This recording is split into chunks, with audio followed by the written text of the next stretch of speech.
¿Alguna vez te has sentido insuficiente? ¿Cómo lidias con la voz interna que siempre te recuerda tus peores errores? ¿Qué pasa cuando el miedo a ser lastimado te aleja de los demás? Bueno, Luz es una serie realmente hermosa, no solo visualmente, que lo es, tiene una animación impecable, sino que aún más importante que eso, es hermosa en su mensaje, en su intención, en el cómo te cuenta las cosas, cómo te muestra la cotidianidad de las personas como algo complejo y valioso. Hoy quiero hablar de esta miniserie de 8 capítulos. Desde el principio nos dejan claro su intención, mencionando que todos están enfocados en ganar, pero si alguien gana, alguien tiene que perder. Ganar es cosa de cómo lo ve cada quien. Con solo esa introducción ya podemos ver para dónde va toda la serie. Ganar es cuestión de perspectiva, todo es cuestión de perspectiva. Grábense eso, ya lo iremos viendo y retomaremos en un momento. En el primer capítulo nos ponemos en los zapatos de Lori, quien es la hija del entrenador. Lori es una chica que en serio admira a su padre. Como este capítulo es desde su perspectiva, cada que vemos a su padre es hacia arriba, con una luz casi divina y sonidos angelicales. Ella realmente lo ama y admira. Por eso no quiere decepcionarlo. Ella siente que es la peor del equipo y sus compañeros no ayudan mucho. Cree que todos tienen algo que aportar menos ella. Lo peor es que su padre, sin ninguna mala intención, más bien indirectamente, la presiona, o al menos así lo ve ella. Esto ya de por sí le mete bastante presión, pero si a esto le sumamos el hecho de que su padre, la persona a quien más admira, es también el entrenador del equipo, hace que este momento se vea como un gran obstáculo, le genere una gran ansiedad, quien es representada como una bola sudorosa, empapada, jadeante e incontrolable. Es la manifestación perfecta de lo que muchas personas sienten, una sombra constante que no pueden apagar con lógica ni con palabras de aliento, no hay forma de callarla. Esta voz le recuerda cada pequeño error que comete, hace que sobrepiense demasiado todo. Una escena que realmente me hizo sentirme realmente identificado es cuando ella está en su cama y su ansiedad le dice que vamos a repasar todos tus errores de hoy. Repasemos los errores que cometiste hoy. Primero, ¿quién recuerda? Decepcionar a tu papá. Eso es muy común, ¿no? Todos hacemos eso cada noche, ¿verdad? Sí, ¿verdad? Pero ya en serio, esta bola gris la hace por un lado, sí, esforzarse, entrenar y aspirar a mejorar, cosa que es realmente buena para este tipo de momentos. La ansiedad llega a ser incluso útil, pero como todo, llevado al extremo, es peligroso. La ansiedad se hace cada vez más y más grande, literalmente. Cada vez deja de ser una preocupación sana sobre un evento importante que pasará pronto y pasa a ser algo más abrumante, algo que más que motivarla a mejorar, la frena, le hace cuestionarse cada maldita decisión al punto que termina no tomando ninguna. Simplemente su mente no logra enfocarse, porque está más al pendiente del miedo que siente, de los errores que no es capaz de perdonarse, como cuando sin querer golpeó a una compañera entrenando y en su mente ve a su padre más agresivo y siente que debe ganarse el perdón. Todo esto hasta el día del juego. Que algo que no he mencionado es que la ambientación, la iluminación y en general todo depende de la perspectiva de Lori. Cuando está feliz o con su padre se ven colores cálidos, acogedores, pero ahora en el partido la presión, la ansiedad, todo hace que se vea como una película de terror, con colores fríos, poca iluminación, se siente realmente abrumada, se siente atrapada. Ve a su padre y no quiere decepcionarlo, pero para este punto ella es más estrés que persona, hasta que su padre lo nota y detiene el juego para poder hablar con ella. Cuando él se acerca, si bien siempre lo vimos hacia arriba,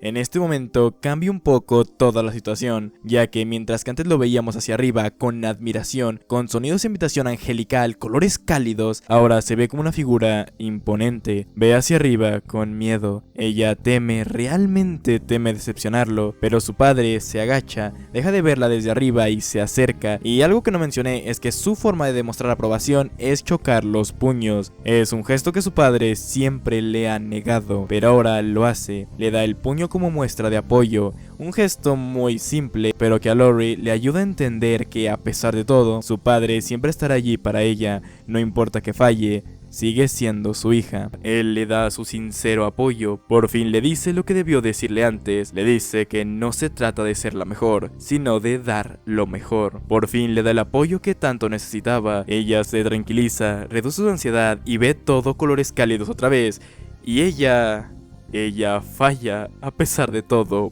vuelve a fallar. No cambia el hecho de que ella es mala en este deporte, pero sí cambió su perspectiva. Entendió que no es el fin del mundo, es solo un juego. Entendió que fallar no la detiene, lo importante es atreverse a intentarlo. Y es que más allá del partido, Lori quiere complacer a su padre. Sentía un gran anhelo de aprobación, y es que muchas veces los hijos construyen su identidad a partir de lo que creen que los demás esperan de ellos. Lori no quería fallar, no porque quisiera ganar, sino porque quiere ser vista como suficiente. Ella creía que su padre se decepcionaría si falla. No se trata de que Lori supere mágicamente su ansiedad, no hay una solución instantánea. Lo que hay es una aceptación, un primer paso, un pequeño momento de conexión con su padre, una respiración antes de volver al campo. Y es que estar nervioso no te hace débil, es perfectamente normal estarlo, te hace humano. Incluso si no puedes callar la voz que te repite constantemente que no eres suficiente, puedes seguir adelante, creyendo en ti. Esto no implica que lo consigas, pero podrás aprender de ello. No se trata de ganar o perder,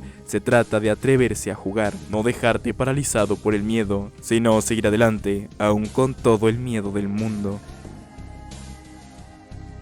Aún hay cosas que quiero decir de este capítulo, pero para eso es necesario ver otras perspectivas, así que vamos al segundo capítulo. Ahora en el segundo capítulo nos ponemos en los zapatos de Frank, el árbitro del partido y maestro de sus alumnos. Él, según sus palabras y de sus alumnos, es alguien muy justo, no acepta sobornos de ningún tipo, trata de ser lo más imparcial posible, etc. Eso es algo que lo hace sentir realmente orgulloso. Lo vemos realmente apasionado por su trabajo, tanto como maestro como árbitro. De hecho, en el partido se ve más energético, expresivo, desde su perspectiva, así es él. Pero si recordamos el capítulo anterior de Lori, él era alguien que simplemente estaba en el fondo, no con esa energía ni nada. Desde aquí empezamos a ver cómo una misma situación cambia radicalmente dependiendo el punto de vista. Mientras que en el episodio de Lori teníamos una representación de la ansiedad, aquí tenemos algo distinto. Aquí tenemos una armadura. Él usa esta armadura para protegerse, ya que al ser árbitro es alguien muy odiado. Él recibe todos los insultos y acoso, hasta vemos su carro lleno de huevos, pero él simplemente acepta esto, lo ve como lo que tiene que afrontar por ser alguien justo. Frank se nos presenta como alguien realmente seguro de sí mismo, que no duda de sus decisiones tanto como maestro como árbitro, pero cuando vemos más de cerca,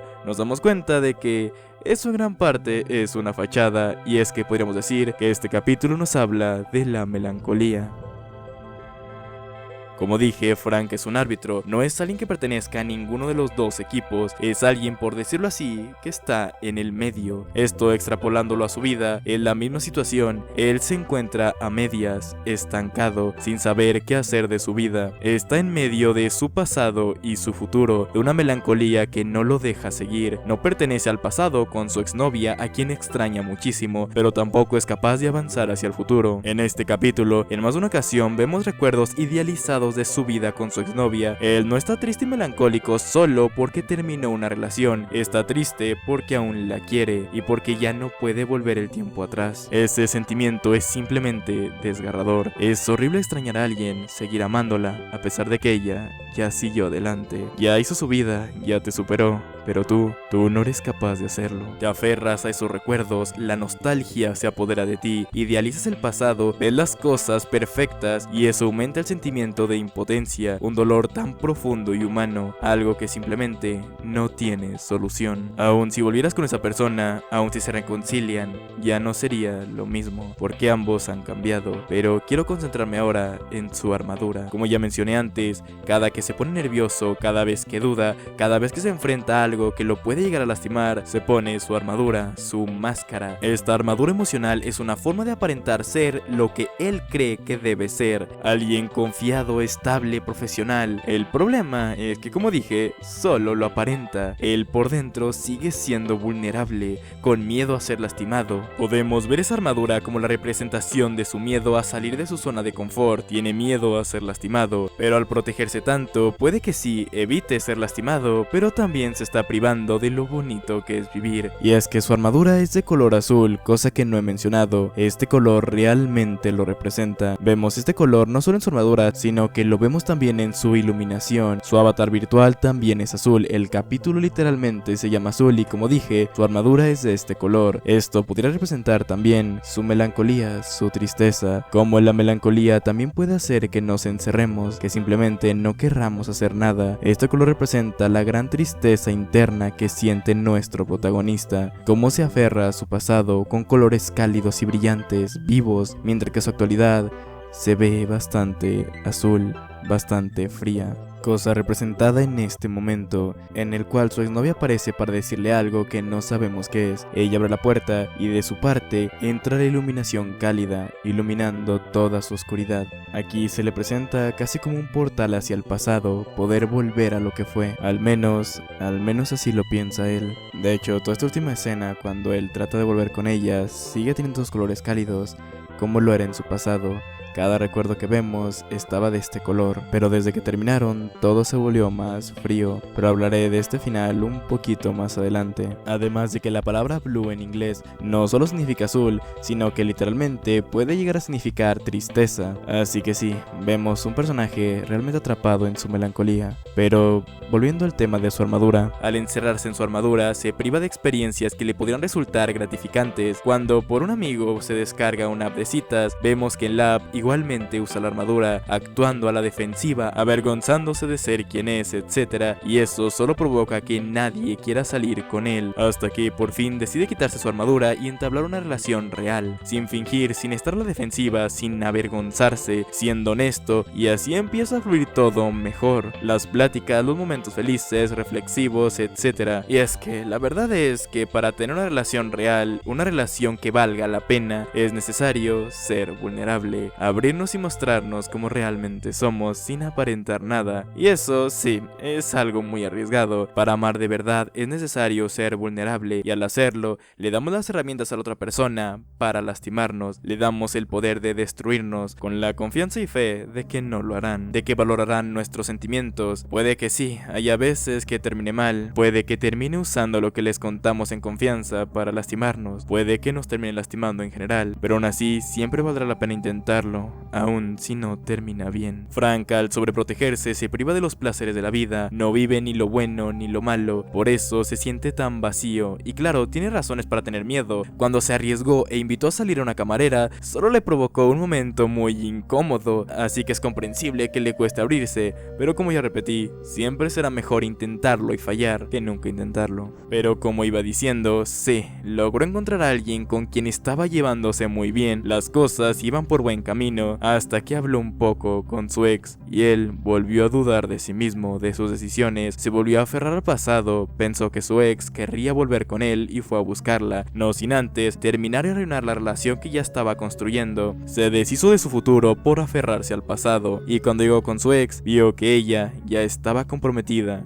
con alguien más. No se los dije, pero la razón por la que terminaron fue precisamente por su armadura. Ella le propuso matrimonio y él, por protegerse, se negó. Él mismo dice: yo rompí mi propio corazón. Y es que, a ver, como acabo de mencionar, terminaron su relación por su miedo, su armadura, por no estar decidido. Pero cuando él pensó que ella querría volver, él se decidió, por fin decidió quitarse la armadura y arriesgarse, pero ya era demasiado tarde. Una frase muy popular es: no sabemos lo que tenemos hasta que lo perdemos, y es muy cierta. Si no nos arriesgamos, si por temor, por el miedo no hacemos nada, terminamos estancados, mientras los demás avanzan y los perdemos. En este caso, si solo Frank hubiese tenido la voluntad de arriesgarse antes, podría seguir con ella, pero obviamente ella no lo iba a esperar para siempre.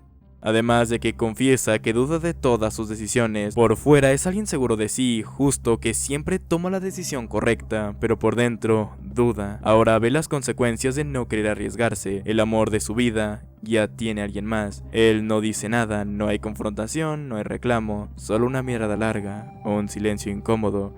Un nudo en el pecho que todos en algún momento en la vida hemos sentido. Ese dolor tan inmenso que simplemente nos deja en shock y no podemos reaccionar. Azul nos muestra el dolor de una ruptura, pero también el peso de vivir atrapado entre lo que fue y lo que podría ser. Frank es un hombre que se esconde detrás de una armadura para no ser herido, pero al hacerlo también se impide sentir, amar y avanzar. Nos recuerda que la vulnerabilidad no es debilidad, sino el primer paso para una conexión real, y que aunque el pasado duela, aunque nos querramos aferrar a él, a lo que fue, a lo que sentíamos, no podemos vivir ahí para siempre. Simplemente hay que tratar de seguir adelante, a pesar de todo. Ahora, pasando al tercer capítulo, en este nos ponemos en los zapatos de Rochelle, quien es otra chica del grupo de softball. Ella desde el primer momento se nos presenta como alguien muy madura y responsable, asumiendo más responsabilidades de las que debería. Ella ayuda a su madre, alimenta a su hermano, le pregunta a su mamá si tiene todo lo necesario antes de salir, etcétera, etcétera. Además de que trabaja para poder pagarse las cuotas de su equipo de softball. Mientras en el primer capítulo tenemos una representación de la ansiedad, en el segundo una armadura emocional, aquí en este capítulo lo que tenemos es una Rochelle adulta. Así es como ella se siente, cómo se ve a sí misma y lo que trata de proyectar hacia los demás. Ella adquiere esta postura cuando trabaja, cuando está en modo emprendedora, cuando siente que tiene que llevar las riendas de su casa, etc. Es casi como si fuese un alter ego responsable y maduro que le ayuda a lidiar con su situación actual. Se visualiza a sí misma como una adulta, como ya dije, vestida formal, como si su mente intentara adaptar su cuerpo a lo que la vida le exige ser. Es una metáfora bastante triste si te pones a pensar. Muchos hemos sentido eso al tener que ser adultos siendo niños, tener que renunciar a parte de nuestra niñez para cuidar a nuestros hermanos, cuidar de la casa, preocuparnos por el dinero, por lo que vamos a comer, etcétera, etcétera, representando ese momento donde dejamos de ser niños, no porque queramos, sino porque las circunstancias lo exigen. En este capítulo, su madre se nos es presentada como alguien irresponsable y despreocupada, y que no se toma nada en serio. Rochelle siente que ella es la mamá, así se lo dice a su amiga. Lo que sube. Como quisiera no tener que ser la mamá, Lori. Y esto hasta cierto punto es comprensible. Ella se preocupa de cosas que no tendría por qué preocuparse. Por ejemplo, cuando suben los precios de las cuotas de su equipo, lo ve como el fin del mundo. Esto reflejado en cómo vemos que la pelota se le va de las manos, ya que sabe que ella es la que necesita pagar esto. Hasta cierto punto no puede confiar en su madre. No le dice que subieron los precios, ya que como dije, ella se preocupa por cosas que a su edad no debería. Está al pendiente de la economía familiar, como cuando su madre le regaló unos tenis caros y lo primero que pregunta es que cómo pudo pagarlos, y también cuando su madre renuncia a su trabajo por puro egoísmo y orgullo, al menos así lo ve ella, para poder ser influencer, y en ese momento vemos cómo adopta su postura madura y regaña a su madre. También cuando hubo una mini reunión de padres, ella vio a su madre en su celular y en lugar de ir a avisarle o gritarle, simplemente adopta su versión adulta y va a la junta ella sola. Ella siente que su madre no está al pendiente, se siente sola, y es que está sola en su lucha por ahorrar para la próxima temporada, pero también lo está emocionalmente. Su entorno no ve todo lo que hace por los demás, todo lo que sacrifica. Y en un momento de desesperación empieza a hacer tareas por dinero, empieza a comprometer sus valores, no porque sea una mala persona o sea alguien ambiciosa, sino porque no ve otra salida, no cuenta con nadie, no pide ayuda, todo lo tiene que hacer ella. Un recurso visual que tiene este capítulo es que toda la realidad la vemos según cómo se sienta Rochelle, no solo la iluminación y cosas así, sino que todo se altera, la gravedad funciona diferente, las carreteras se levantan, etc. Ella siente tanta presión que todo parece un caos, todo parece inestable, nada está bajo su control. Cuando se entera de las subidas del precio, como dije, en lugar de confiar en su madre y decirle, ella decide sobreexplotarse y empezar a vender tareas, trabajos, proyectos, etc. Todo para alcanzar a pagar, y cuando se le va acabando el tiempo, y cuando se entera de que su madre renuncia a su trabajo, ella toma la decisión de vender los tenis que su madre le compró, no por codicia o maldad, solo que genuinamente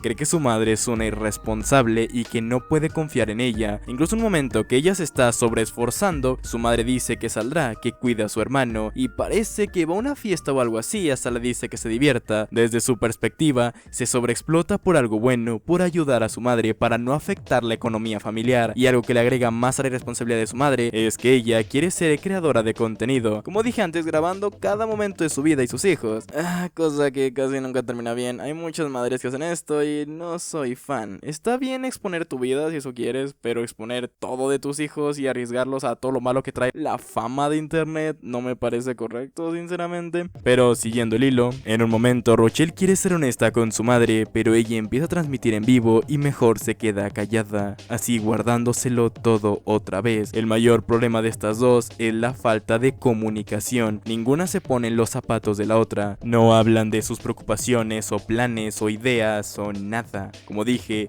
ella termina queriendo vender sus tenis, pero al momento de entregarlos todo resultó ser una estafa. Así ella huye de los estafadores y termina sola en una gasolinera. Así termina este capítulo, con ella llamando a su madre. Pero para concluir este capítulo es necesario ver la versión de su madre, así que hablemos del capítulo 4 antes de sacar conclusiones. Este capítulo 4 está muy conectado con el anterior. Ahora nos centramos en la perspectiva de Vanessa, la madre de Rochelle, quien se nos presenta como alguien realmente alegre. Vemos como todo su trabajo es gris, lúgubre, pero ella llena de color todo. Ella hace su trabajo con optimismo, y mientras que en el capítulo anterior su renuncia era por un mero capricho, renunciando solo por puro egoísmo, ahora aquí vemos la verdadera razón. Le llamaron de la guardería de su hijo y tenía que ir urgentemente a pesar de que su jefe la amenazaba. Pero aún más que eso, mientras que en la perspectiva de Rochelle ella estaba sola en el celular, en realidad estaba tratando de recuperar su trabajo, cosa que no logró. Vemos cómo pasa por varias entrevistas, realmente se está esforzando por conseguir otro trabajo, no planea vivir de influencer como parecía antes. Además, cuando en el capítulo anterior parecía que iba a una fiesta o algo así, en realidad salió a trabajar. Su rutina era buscar trabajo de día y trabajar de Uber de noche, pero a pesar de todo su esfuerzo, ella mantiene una actitud relajada, aparentemente despreocupada, esto para que su hija no se preocupe, cosa que como ya vimos termina resultando al revés, se preocupa bastante más. Y en cuanto a su vida en línea, sigo pensando que no debería exponer a sus hijos,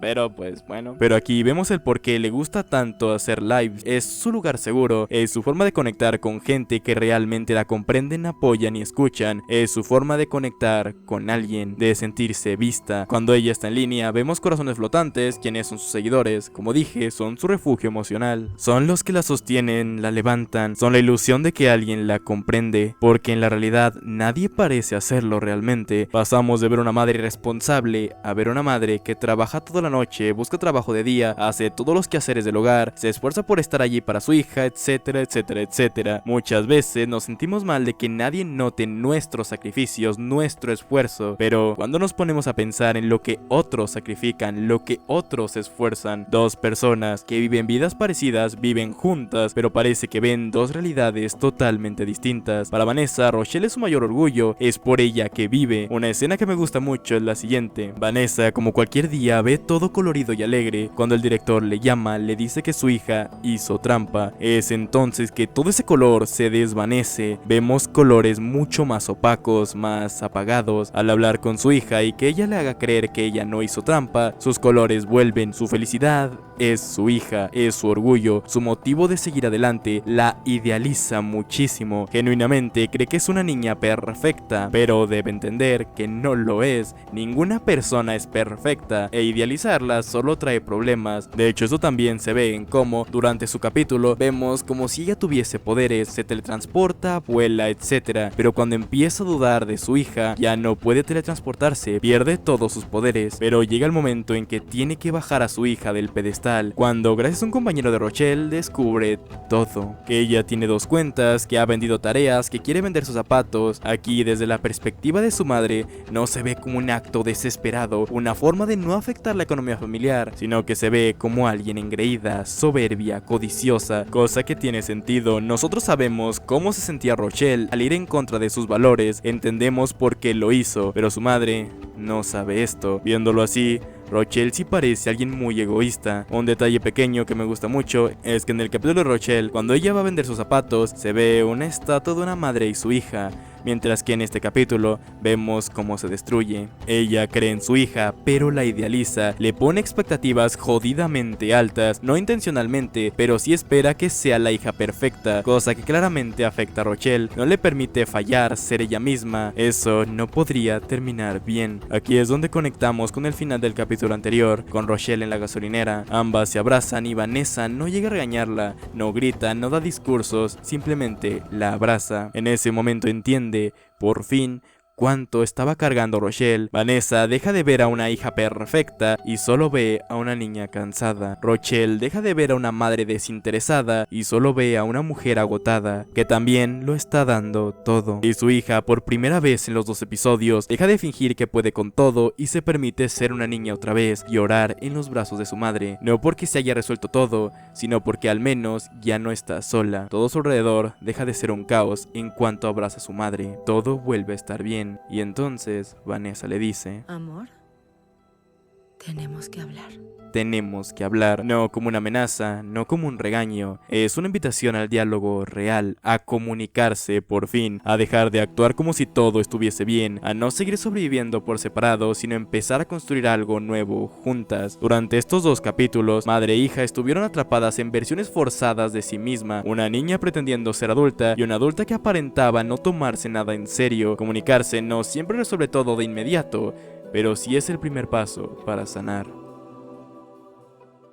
Pasemos ahora al capítulo 5. En este capítulo nos ponemos en los zapatos de Ira, el hermano menor de una de las jugadoras de softball. En este capítulo nos centramos bastante en la imaginación del niño. Este episodio es una ventana, como dije, a la imaginación, pero también a la soledad y la necesidad de pertenecer. Desde el primer momento, vemos que Ira no vive en el mismo mundo que todos los demás. Su realidad está llena de colores, criaturas mágicas, misiones secretas, etc. Todo visto a través de su telescopio de cartón, un objeto que es mucho más que un juguete. Es su refugio, su herramienta para entender un mundo que a veces se vuelve demasiado grande, demasiado confuso, pero retomaré eso más adelante. Su imaginación la hemos representada en animación 2D. Algo importante en este capítulo es que Ira realmente admira a su hermana mayor, la ve como su heroína. Ellos solían jugar mucho juntos, pero ella empezó a ser un poco grosera con él, y después de conseguir novio, él se siente abandonado. Ya no es solo que se sienta ignorado, se siente reemplazado. En su mente, el novio de su hermana llegó para alejarla de él, odia al novio de su hermana, y por ende, nosotros también. Vemos a este chico como alguien increíblemente narcisista, incluso recitando un poema dedicado para ella, pero en el que solo habla de sí mismo. A raíz de esto, Ira se empieza a juntar con un grupo de jóvenes rebeldes y criminales. Ellos le dan la atención que él necesita, lo tratan como un igual, lo incluyen y lo hacen sentir valiente, le hacen que los ayude a robar, y aunque la idea de robar a Ira no le gusta, la convierte en una misión épica en su cabeza a través de su telescopio, porque si lo convierte en una aventura, no son los malos, son los héroes de una historia, porque si lo ve como algo heroico, no se siente tan culpable. Ve a través de su telescopio y se imagina que es una misión secreta. A través de su telescopio transforma la realidad y le da sentido, le pone color y narrativa a cosas que no comprende del todo, no solo a robar, sino a su vida en general. Ira no es un mal niño, de hecho, a pesar de convencerse a sí mismo de que lo que está haciendo está bien, poco a poco se empieza a sentir más y más culpable. De hecho, intenta hablar con su hermana, pero ella no lo escucha, y esto es bastante triste. Ira da el primer paso y el más valiente, quiere contar la verdad, quiere ser escuchado, pero nadie lo ve,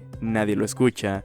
Una vez más, se siente solo. Todo esto llega al punto en que su ilusión, su fantasía, se rompe, literalmente. Uno de los jóvenes criminales le rompe su telescopio en un ataque de ira. Ira se siente devastado. Romper el telescopio es romper su mundo, es destruir esa burbuja emocional que lo protegía del dolor real. Y entonces ya no hay juegos, ya no hay misiones espaciales, solo está Ira, un niño solo, que solamente quería encajar. Él sale corriendo y termina devolviendo algo de lo que robó, y al final uno de los chicos le reparó el telescopio, pero no vemos si lo perdona o no, al menos por ahora. Pero es que, aunque le hayan arreglado el telescopio, ya no es el mismo, ya rompió su ilusión y no será capaz de recuperarla, al menos no como era antes. Ira, a pesar de ser solo un niño, se da cuenta de que no puede refugiarse en su mundo ficticio para siempre, tiene que afrontar la realidad. No se trata de dejar de imaginar, sino de aprender que la imaginación no puede tapar para siempre lo que realmente le duele, y quizás en ese dolor empiece a crecer, porque madurar no es dejar de soñar, sino hacerlo, pero siempre teniendo en cuenta la realidad de nuestras acciones.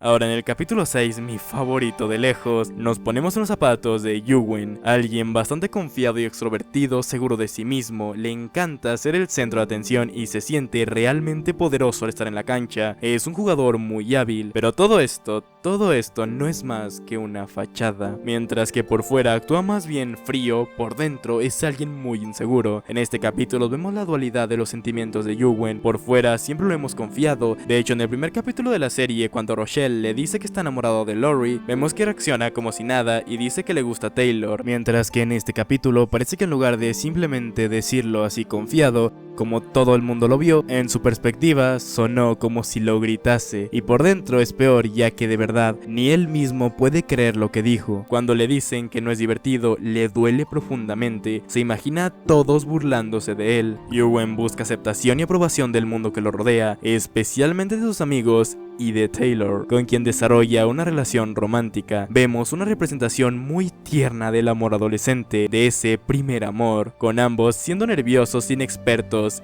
inmaduros. Tomarse de las manos es algo que ambos los pone muy nerviosos. Vemos representada su conexión aún en sus mundos internos. Taylor se muda dentro del corazón de Yuwen. Esto es una forma de representar el amor bastante hermosa. Cuando amamos a alguien, cuando realmente amamos a alguien, esa persona pasa a ser parte de nosotros, de nuestra identidad, de nuestros planes, metas, todo. Amar es querer existir más allá de ti mismo, no de manera egoísta, sino todo lo contrario. Es querer la felicidad de la otra persona, es querer que sea libre, feliz, que esté bien. Pero la mejor representación del capítulo es cómo se representa el dar tu primer beso. Se siente algo mágico, tu primer beso es inolvidable, es algo mágico, significativo, irrepetible, no te lo puedes creer ni tú mismo. Este momento logra representarlo con tanta ternura y belleza. También muestra algo más significativo, y es que, como ya vimos, este pequeño Yuwen es bastante inseguro, tímido y miedoso. Es el verdadero Yuwen, sin ninguna fachada, sin ninguna máscara, un Yuwen que nadie conoce, porque se presenta con un falso ego inflado. Pero con Taylor, con la única persona en quien realmente ha confiado, se muestra como es, se muestra vulnerable. Como dijimos en el capítulo 2, esto es el amor, es mostrarse vulnerable, es darlo todo, esperando lo mejor. Al mostrarte vulnerable, como ya dijimos, le das las herramientas a otra persona para dañarte, confiando en que no lo hará, confiando en que apreciará eso de ti. Aquí ambos se muestran como son, sin aparentar nada, sin intentar ser algo que no son, y hasta este momento es que realmente conectan e inician una verdadera y muy bella relación. Esta relación afecta positivamente a Yuwen, quien se muestra más alegre y mucho más expresivo, pero llega la primera prueba. Él se pone increíblemente celoso cuando ve a su novia platicando con alguien más. Él trata de unirse a la plática, pero solo es apartado. Allí en su mundo interior, termina imaginándose lo peor. Sus inseguridades, baja autoestima y demás cosas que ocultaba terminan dañando su relación. Se muestra tan inseguro que termina mencionando algo que Taylor le contó en confianza. Como dije antes, ambos se mostraron como son. Taylor confió en él. Mencionó que cuando se pone nerviosa tiende a vomitar, y aquí Yuwen se los menciona a todos. Yuwen utilizó lo que le dijo Taylor para dañarla, y es que así son las cosas. Amar no siempre termina bien. Es posible que nos lastimen, que al confiar tanto y mostrarnos vulnerables nos terminen dañando, sobre todo cuando somos inexpertos. Este capítulo muestra a la perfección lo que es el primer amor, la primera vez que realmente amas a alguien. Ambos son personas muy jóvenes, inexpertos e inseguros, y es normal a su edad. Todos hemos pasado por momentos así, momentos en que te ciegas por los celos, que alguien a quien amas te traiciona. Pero eso es parte de la vida. No importa cómo termine, siempre valdrá la pena amar. Puede que no termine bien, pero eso no quita lo hermoso que también tuvo, lo hermoso que fue en su momento. Yo he tenido relaciones así, relaciones que durante un tiempo viví pensando que habían sido un error. Terminamos bastante mal. Recordé todo lo malo que viví en esa relación, cómo me fue infiel, cómo discutíamos una y otra vez, cómo había demasiados celos de ambas partes. Lo veía como que ambos estábamos atrapados juntos, más por costumbre que por amor, pero con el tiempo aprendí que solo éramos inmaduros. Sí, reconozco las cosas malas que tuvo, pero también las cosas buenas, y eso hace que no hayan sido un error. Amar es lo más hermoso que puedes hacer. No importa cómo termine, siempre habrá valido la pena intentarlo. Siempre te quedarás con los bellos momentos, momentos que te harán sentir que todo valió la pena. Este capítulo de Win or Lose nos recuerda lo agridulce que son las relaciones amorosas, el cómo las inseguridades, celos y traiciones pueden afectar demasiado demasiado una pareja, y es que Yuwen realmente nunca se atrevió a trabajar en sus inquietudes, solo las disfrazaba, actuaba como alguien egocéntrico, cínico, narcisista, repetía tanto quién era porque ni él mismo era capaz de creérselo, y eso le costó su relación. Al final, cuando Taylor le termina, todo su mundo se derrumba, y eso es, una vez más, una perfecta representación de cómo se siente terminar una relación. Te sientes vacío, sientes que una parte de ti murió, todo tu mundo, todo un mundo se derrumba. El mundo que construiste con la otra persona desaparece. Todas esas palabras, quites internos, cosas que eran solo de ustedes dos, empiezan a ser nada. Si acaso un triste recordatorio de lo que fue. Aquí Taylor sale corriendo y así termina este capítulo.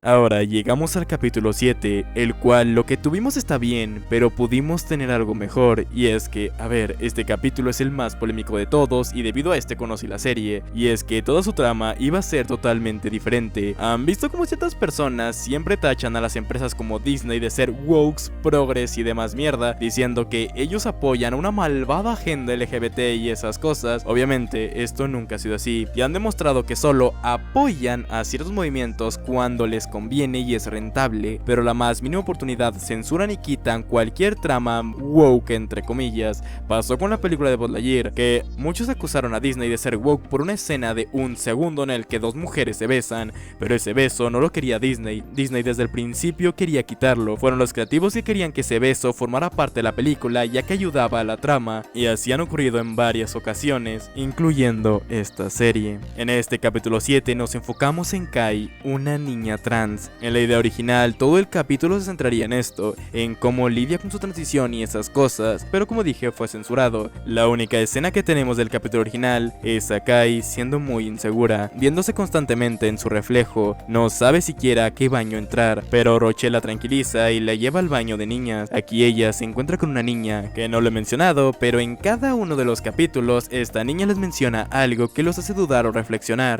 Contesta la llamada del desconocido. Hay muchos peces en el mar.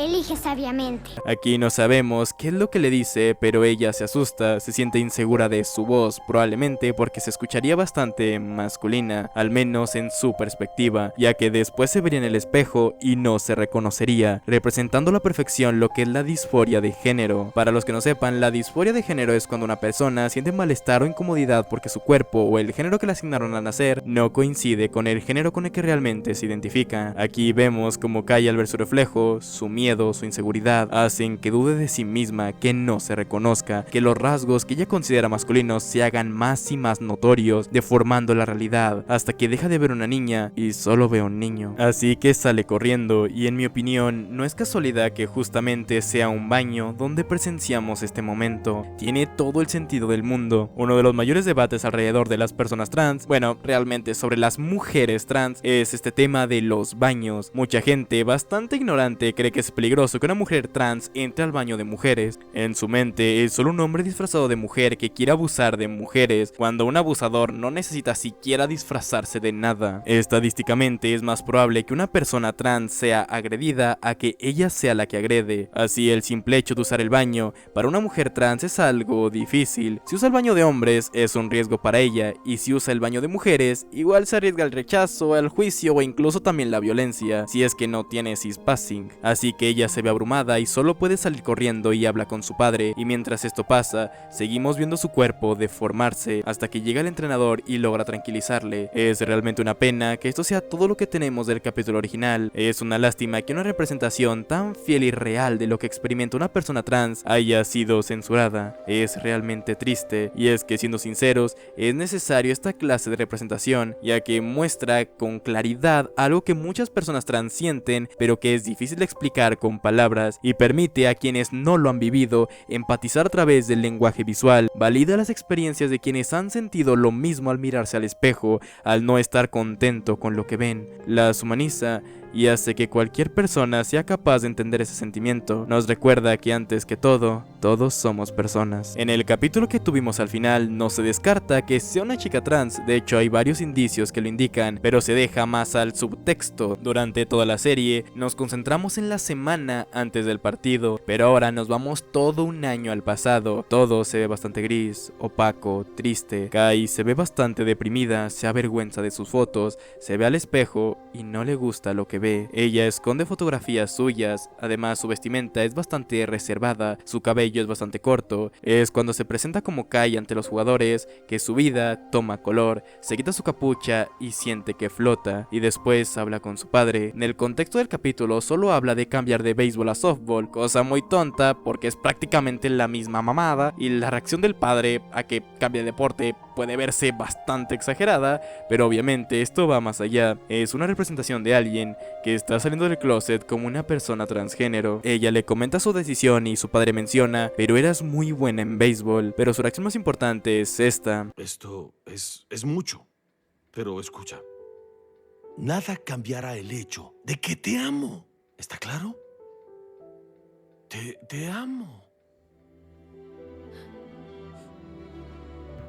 Wow, esa escena es muy significativa. Tanto la reacción del padre como la de ella al llorar es jodidamente real. No sé si han pasado por eso, no sé si conocen a alguien que haya tenido que salir del closet con sus padres, pero esta es una escena que se siente real, tan humana. Las palabras de su padre son las mismas que he escuchado antes. Su padre, si bien aceptó este cambio, tarda en acostumbrarse, cosa que es normal. Menciona que le gustaba el béisbol, que eran buenos en él, pero ella está segura de su decisión. Ella se deja crecer el cabello y cambia su forma de vestir. En una escena en la escuela, alguien le dice que se ve muy linda y ella se alegra, siente que flota, y eso es algo recurrente en este capítulo. Cuando ella se siente bien, vemos que vuela, pero cuando se siente mal, siente que se hunde, y es que su padre empieza a presionarla cada vez más y más. No importa que tanto se esfuerce, nunca parece ser suficiente. Cada que falla la regaña y cada que lo logra, le dice que pudo haberlo arruinado todo. Su padre se toma demasiado en serio esto, algo que ella empezó por diversión. Su padre, por tanta presión, la hunde, hace que incluso odie este deporte. Su padre quiere hasta ser el entrenador del equipo. Quiero retomar algo del primer capítulo, la frase del coach: no se trata de ser la mejor, sino de dar lo mejor. Y en su capítulo, que aún no vemos, le dice esto: No debí fallar esa. Oye, diste lo mejor de ti. Eso necesito. Es la diferencia entre estos dos. Mientras uno incentiva a los jugadores a darlo todo sin presionarlos, sin castigarlos si fallan, sino más bien reconociendo sus éxitos y diciendo que se esfuercen por y para ellos mismos, su padre más bien le recrimina cada maldita acción, sea buena o sea mala. En un momento ella se dobla el pie, mientras que en el primer capítulo vemos desde la perspectiva de Lori como simplemente se cae y se levanta. No vemos ningún gesto de dolor ni nada. Aquí, con la perspectiva de Kai, vemos que esa caída le dobló el pie, así que queda totalmente adolorida, pero aún así logra seguir jugando. El padre de Kai es, por así decirlo, el antagonista de este capítulo. Como ya vimos, la ama, la apoya y quiere lo mejor para ella, pero comete un error muy grave, y es que proyecta sobre ella un peso enorme. Quiere que ella llegue lejos. No se nos dice mucho de su pasado, pero menciona que era bueno jugando en la universidad. Quizás quiere que su hija cumpla el sueño que él no pudo, cosa que es lamentablemente muy común. Pero obviamente, él, al tener expectativas tan altas e irreales, es obvio que nadie las podría cumplir. Está ahogando a su hija con expectativas imposibles. Es bueno esforzarse, claro, pero también tener marcados sus límites. Cuando ella se lesiona, no confía en nadie para decírselo, ya que su padre posiblemente lo vería como un error evitable. Así que ella, aún así, sigue jugando, no porque sea valiente, que bueno, sí lo es, sino porque ha aprendido que detenerse es decepcionar, que descansar es fallar, que cuidar de sí misma no es una opción cuando hay expectativas sobre sus hombros. El padre de Kai no se da cuenta del daño que hace hasta más adelante, pero para eso hablemos del capítulo 8. En el capítulo 8 nos ponemos en los zapatos del coach Dan, personaje que ya ha aparecido en prácticamente todos los capítulos. Él es alguien que genuinamente ama su trabajo, ama ser entrenador. Cuando prepara todo, se imagina un campo de fuerza que cubre todo el campo. La problemática principal es que el entrenador se guarda todo se lo calla, guarda sus emociones, sus palabras de aliento, sus reclamos, no dice lo que piensa, no dice nada. Desde el inicio vemos esto, él quiere decirle a su hija lo mucho que cree en ella, pero no es capaz de decirlo en voz alta. Cuando se entera que los padres quieren reemplazarlo con el padre de Kai, él no dice nada de lo que piensa. Para él, ser entrenador lo es todo, pero no hace nada por defender ese puesto. Todo esto hace que él se infle. Literalmente, cuando va a iniciar el partido, su campo de fuerza parpadea un poco, pero para seguir este análisis, tenemos que en este capítulo convergen todas las tramas que hemos visto, y es importante ver más o menos un poco de algunas. Trataré de que se entienda todo. Y es que ahora que tenemos todo el contexto, esta escena se nos muestra en varios capítulos. Sabemos por qué Frank llora, por qué ellos discuten, por qué el entrenador ignora al padre de Kai. Y hablando de este último, en el momento del juego, Kai está en una jugada que no sabe si correr o retroceder. Su padre se enoja y le exige que avance, pero su entrenador le pide que vaya para atrás. Al final, Kai hace caso a su entrenador y le sale bien, aunque termina perdiendo el punto igualmente. Su padre se enoja y ella se hunde por completo. Después hablan y ella se sincera con su padre. Le dice que cree estar compensando algo que nunca es suficiente. Su padre en este momento llora, entendiendo que lo arruinó todo. Se disculpa, si bien algo apresurado, es un momento bastante emotivo. Es bonito que al menos hayan podido hablar, pero retrocediendo un poco. Cuando pasa lo que comenté de que se pierde el punto, su padre se mete al campo y todo sale mal. El campo de fuerza se rompe por completo y entonces el entrenador se empieza a inflar cada vez más, hasta ser un monstruo gigante. Dan no se permite quebrarse, no puede. Tiene que ser un buen padre para Lori y un buen entrenador para los Pickles, pero mientras más lo intenta, su ansiedad crece, su cuerpo se infla, su conexión con los demás se debilita. Es como si la presión lo despegara del suelo y entonces, como dije, se infla, flota. Dan explota, no con gritos, no con enojo, sino con angustia pura. Por fin logra expresar algunas cosas, dice que no quiere que le quiten a su equipo. Lo vemos perder por completo el control, flotar como un globo fuera de su propio estadio, rompe la estructura que lo contenía. Ese momento en el que el adulto que todos admiraban, sobre todo su hija, no puede más. Pero aquí es donde ocurre algo bastante interesante. Sus jugadores logran tranquilizarlo y Lori, que aprendió en el primer capítulo que no tenía que presionarse tanto, que solo era un juego, ahora es quien lo consuela, le recuerda algo tan simple como eso, que es solo un juego. Este último capítulo se llama Home, y ese título lo dice todo. El hogar no es el campo, no es el partido, no es mantener todo en orden. El hogar son las personas que te permiten ser vulnerable, sin miedo, donde te puedes expresar y ser tú mismo. Y al final el domo se recupera, pero esta vez más pequeño, solo cubriéndolos a ellos, son lo único que importa. Ese es su hogar, donde se sienten seguros, donde convergen todas estas tramas que hemos estado viendo. En el caso de Azul, por fin se quita su armadura, al enamorarse bastante apresurada y forzadamente de la madre de Rochelle, y al final no vemos si ganaron o perdieron, y es que eso no importa. La serie literalmente se llama Win or Lose, ganes o pierdas en español. No se trata de ganar o perder, sino de entendernos mutuamente. Desde el inicio, Win or Lose nos deja en claro que no hay una sola forma de vivir una misma situación. Como ya lo he dicho varias veces, todo es cuestión de perspectiva, y ahora quiero hablar de eso. En el primer capítulo vemos un gran momento épico, el momento en el que Kai salva a Lori de ser golpeada por la pelota. En el capítulo de Kai igualmente es un momento bastante épico, pero en todos los demás es solo un momento X, algo sin importancia que pasa de fondo. En el capítulo de Yuwen vemos como Lori se ilusiona demasiado cuando cree que le gusta y hasta le invita a salir, pero en su capítulo actúa más normal y solo dice que no sale con miembros del equipo. En el capítulo de Frank creemos que la camarera sí le coqueteaba por verlo a través de sus ojos, pero mi representación favorita de esto está en el capítulo de Rochelle, en el cual literalmente vemos estas dos realidades representadas en el celular. Mientras que a través del celular vemos la realidad real, fuera de él vemos la perspectiva de Rochelle. Vemos constantemente las mismas situaciones, pero desde puntos de vista cambiados, y hace que todo lo veamos como si fueran situaciones totalmente ajenas. Win or Lose es una serie sobre cómo cada persona vive el mundo a su manera, y no solo es eso, es una serie que nos enseña que detrás de cada gesto, cada silencio, cada grito, cada error, hay una historia. Detrás de cada ser humano hay una gran historia por contar. Todos, antes que cualquier cosa, somos somos personas, cada quien con sus sueños, temores, deseos, contextos, etc. La serie nos invita a ponernos en los zapatos de los demás, y es que solo así nos damos cuenta de que lo que vemos por fuera rara vez cuenta la historia completa. La serie no busca tener un final triunfante ni una lección moral obvia, porque la vida no funciona así. A veces ganas, a veces pierdes, pero eso no importa porque siempre estás sintiendo algo, siempre estás persiguiendo algo, siempre estás batallando. Esas luchas individuales son reflejadas aquí. Nadie vive una vida perfecta, cada personaje tiene sus altos y bajos, virtudes y defectos. No importa si ganas o pierdes, lo que importa está precisamente en el espacio entre ganar o perder, en ese momento en que dejamos de juzgar y empezamos a comprender, a realmente entender a los demás. Muchas gracias por el video completo. Si te gustó, te agradecería muchísimo que dejaras tu like y te suscribas, además de seguirme en todo lo que está en la descripción, como Twitter, Twitch, Instagram y todo eso. Ahora sí, muchísimas gracias a los miembros del canal: Darius, Agonía de la Luz, Pánfilo, Otaka Sin Bañar, The Jim Trashcan, Miau, Taco, Astun06, Un Don Nadie y Megan. De verdad, muchísimas gracias por todo su apoyo. Si tú también me quieres apoyar, puedes hacerlo desde 9 pesitos al mes en el botón que dice unirse de aquí abajo, con el cual no solo me ayudarás, sino que tendrás varios emojis, podrás ver los videos antes de que salgan y más cosas. Ahora sí, muchas gracias por ver esto. Nos vemos después. Adiós.